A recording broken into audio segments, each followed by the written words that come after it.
Redmi Note 13 দুর্দান্ত ফিচারের সঙ্গে কিলার look নিয়ে লঞ্চ হতে চলেছে রেডমির নতুন সিরিজ। ভারতে লঞ্চ হতে চলেছে রেডমি নোট 13 সিরিজ। আগামী বছর জানুয়ারি মাসেই প্রথম সপ্তাহে এই স্মার্টফোন সিরিজটি দেশে লঞ্চের সম্ভাবনা রয়েছে। রেডমি নোট 13 5G সিরিজের বেশ মডেল ছাড়াও থাকতে চলেছে রেডমি নোট 13 প্রো প্লাস এবং রেডমি 13 প্রো।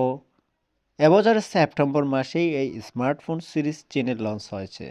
এবার 2024 সালের 4 জানুয়ারি লঞ্চ হতে চলেছে ভারতে। রেডমি সংস্থার তরফে এই দিনক্ষণ প্রকাশ করা হয়েছে। চীনে লঞ্চ হওয়া রেডমি নোট 13 5G সিরিজের 3টি মডেলই রয়েছে। একটি হচ্ছে 6.76 ইঞ্চির এবং অন্যটি হচ্ছে 1.5K ফুল এবং এইচডি প্লাস অ্যামোলেড ডিসপ্লে।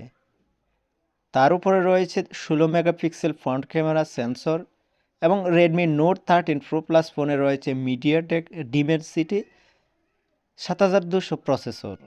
আর রেডমি নোট 13 প্রো ফোনে রয়েছে একটি Qualcomm Snapdragon 7S Gen 2 processor. এছাড়াও রেডমি নোট 13 ফোনে রয়েছে মিডিয়াটেক ডিমেনসিটি এবং 4080 প্রসেসর। ভারতে রেডমি নোট 13 5G সিরিজের 3টি ফোনই লঞ্চ হতে চলেছে। দাম সম্পর্কে এখনও কিছু জানা যায়নি।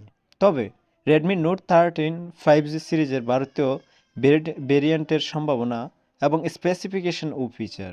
এই স্মার্টফোনটি সিরিজের ফোনগুলো পরিচালিত হতে পারে অ্যান্ড্রয়েড 13 বেসড MIUI 14 এর সাহায্যে। এই সিরিজের 3টি ফোনই 120 হার্টজ রিফ্রেশ রেটের ডিসপ্লে থাকতে পারে। চীনের ভেরিয়েন্টের সঙ্গে মিল থাকার সম্ভাবনা ভারতে লঞ্চ হতে চলা মডেলগুলির। তাই ওইসব ফোনও 6.767 ইঞ্চির 1.5K ফুল এইচডি প্লাস এবং অ্যামোলেড ডিসপ্লে থাকতে পারে। চীনের রেডমি নোট 13 5G সিরিজের ফোনগুলি যে সমস্ত প্রসেসর নিয়ে লঞ্চ হয়েছে সেগুলির মতোই প্রসেসর থাকতে পারে ভারতে লঞ্চ হতে চলা ফোনগুলিতেও।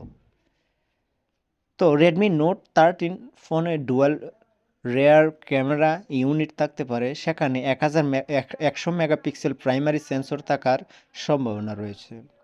অন্যদিকে প্রো মডেলগুলিতে ট্রিপল রেয়ার ক্যামেরা ইউনিট থাকার সম্ভাবনা রয়েছে এবং সেখানে 200 মেগাপিক্সেল স্যামসাং আইসোসিয়াল এবং SP3 প্রাইমারি সেন্সর এবং অপটিক্যাল ইমেজ স্টেবিলাইজেশন ফিচারের সাপোর্ট থাকতে পারে।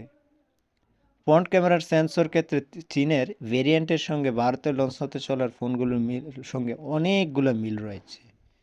তাই আর দেরি না করে অবশ্যই আমরা হা করে তাকিয়ে থাকবো যে এই ফোনগুলি কখন আমাদের দেশে লঞ্চ হবে। ভিডিওটা ছিল আজকের মতো এ পর্যন্তই।